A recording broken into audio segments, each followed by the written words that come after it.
Yearly, around 1.2 million abortions occur in the U.S. In recent years, California, New York, and Florida have had the most abortions, and Wyoming, South Dakota, and North Dakota have had the least abortions. Half of all pregnancies among American women are unintended, and 4 in 10 out of those unintended pregnancies get aborted. 85.5% of abortions are done by unmarried women, and usually women in their 20s. Black women are 3.7 times more likely than any other race to get an abortion. Typical reasoning behind abortions are that the baby interferes with work, school, or etc. They can't afford a baby. They don't want to be a single parent to the child. They don't want to cause the child health problems in their later life, knowing that they have health problems already, and that they've been raped, so they weren't planning on having a child anytime soon. And $451 is the estimated amount for pregnancies, but that varies.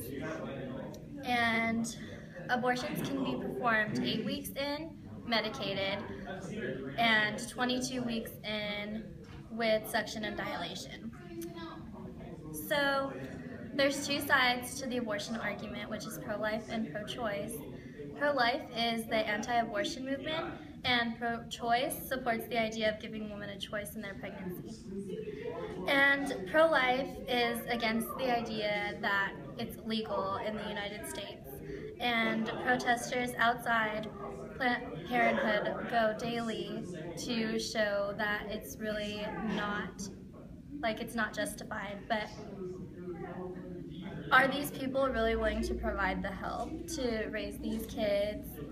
And they think that adoption is an alternative, but that can be misconstrued. And ending a nearly developed human life, when scientifically the embryo is not fully developed yet, so that can also be like a debate. Okay, so talking pro-choice wise, I personally think that the protesters outside Planned Parenthood are pretty ignorant, that they don't have the extended amount of knowledge about abortion to say that it's unjustified. I really think that it's not their concern if it's not their baby. And obviously abortion is a hard choice to make for any woman. They're not just going to get it because they feel like ending a life, and some wouldn't even consider it ending life. But I know that's a sensitive subject, so I'm just going to keep it at that. And I don't think adoption is an alternative, because you are carrying the baby for 9 months. You're building a bond with the child, obviously. You watch it grow.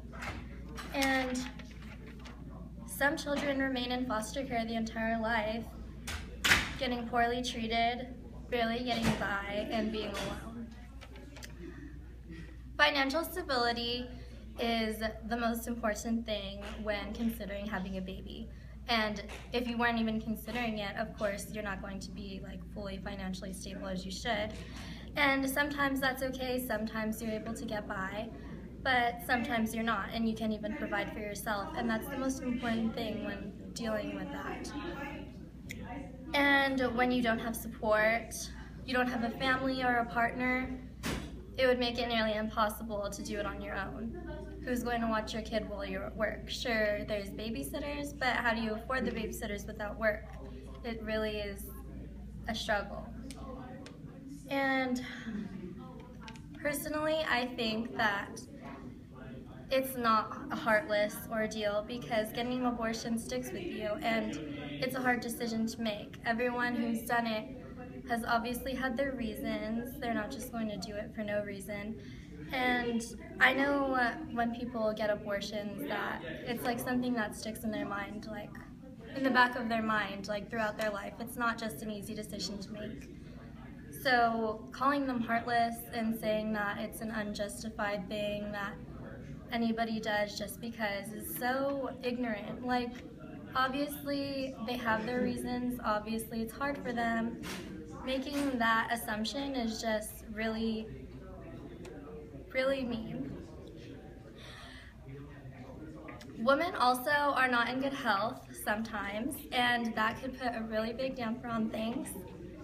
It could make it really hard to raise the baby. Say you have cancer and you find out you're pregnant. What are you gonna do when your terminal cancer has come to its fatal end? Where's the baby gonna go? Say you don't have a family. There's a lot of reasoning behind abortion.